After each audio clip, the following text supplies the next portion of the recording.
yet. Say hi to Carolyn and Missy.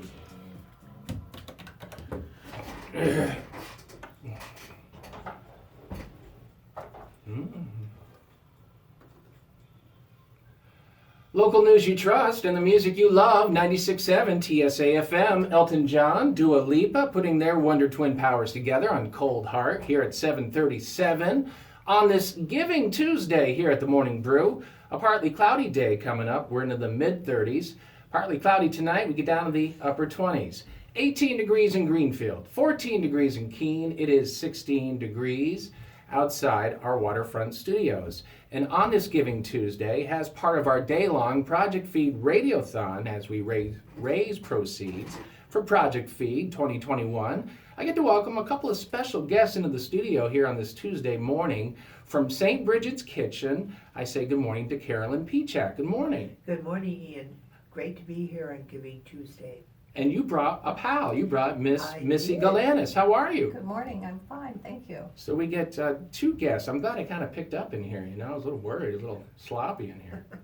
How are you ladies doing today? We're Very doing well. great, thank you. Well, thank you for stopping by. Obviously, this is our day-long radiothon as we raise funds and awareness for Project Feed 2021. And Carolyn, you are at St. Bridget's Kitchen, and you see on a daily basis what is going on in our community when it comes to those who are food insecure.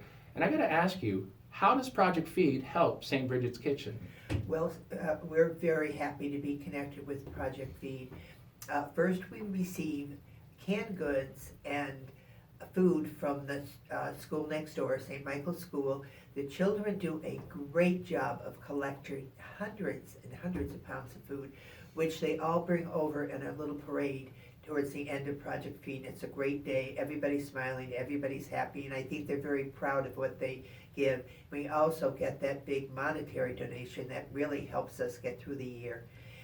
This past 2 years have been so difficult with the pandemic, and we weren't able to do fundraisers, so it was even more important to have that extra boost that allows us to buy food, get necessary equipment, especially takeout containers, because nobody can eat inside. All the food goes out the door, and so it's essential to our well-being. What's it like, going back to the kids helping out, what's it like to see them so interested and so passionately involved in this, knowing that they care, knowing that it's on them in the next generation? Absolutely. This is what I love, teaching them to know that there are hungry people out there, and they love doing it. It's a very important aspect, social justice, to St. Michael's. And pre-pandemic, the children worked with us every Thursday, and always a different four would come. And it's a very good relationship between St. Michael's and Bridget's. And they take on Project Feed wholeheartedly. So We could all use that enthusiasm sometimes, right? yes.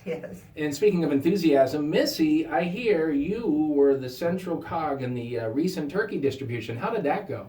It was wonderful. We code with the Food Works, and we gave out a record number of 257 turkeys and all the fixings the Sunday before Thanksgiving. And it was wonderful. We had volunteers there from 10 to 70, and it was just a wonderful day. And obviously, it must kind of, beyond warming your heart, it's got to make you feel good to see that many people turn out and volunteer. Yeah, it was great. It was great. How has the pandemic affected St. Bridget's Kitchen, Carolyn? Well, with not allowing guests in for their safety and our safety, we had to put the bread distribution outdoors, which was a challenge because we went through 4 canopies. And then we decided we needed to build a permanent farm stand.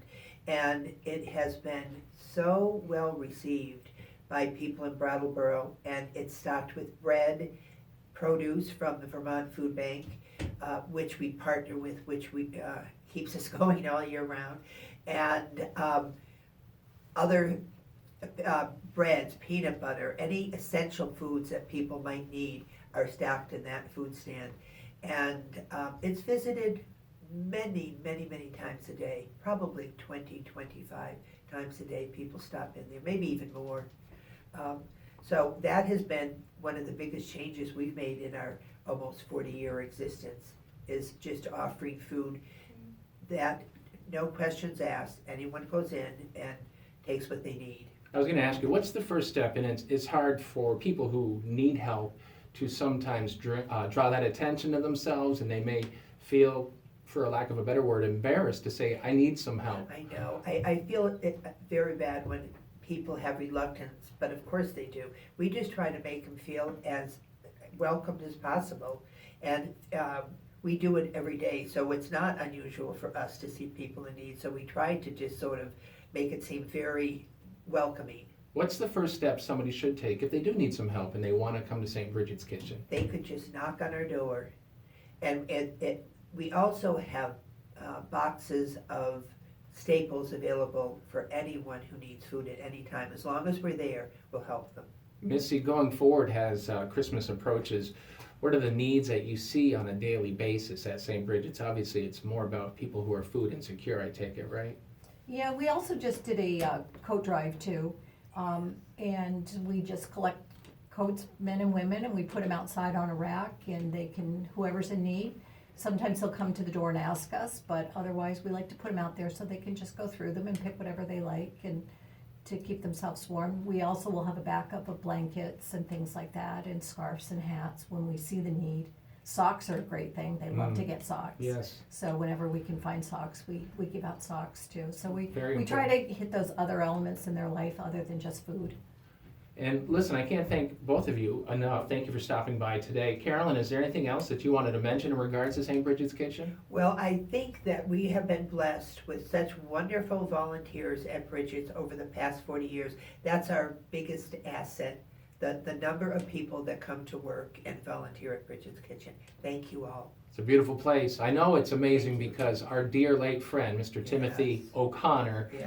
he loved that May place. he rest in peace. May he Yes. rest in peace. And I think it's in his spirit that we want to keep giving and make Thank people. you, Ian. Oh, absolutely. Our Yeah, pleasure. That's why yeah. we're here, Carolyn. Absolutely. Carolyn Pichak, St. Bridget's Kitchen. Missy Galanis helping her out at St. Bridget's Kitchen as well. Thank you for stopping by. Thank you for Much having us. appreciated. You have a tremendous holiday, and thank you for all you Thank do. you. You too. Thank you, Ian. You bet, a pleasure. Our day-long radiothon continues on behalf of Project Feed 2021. It's 7:44 here at the Morning Brew.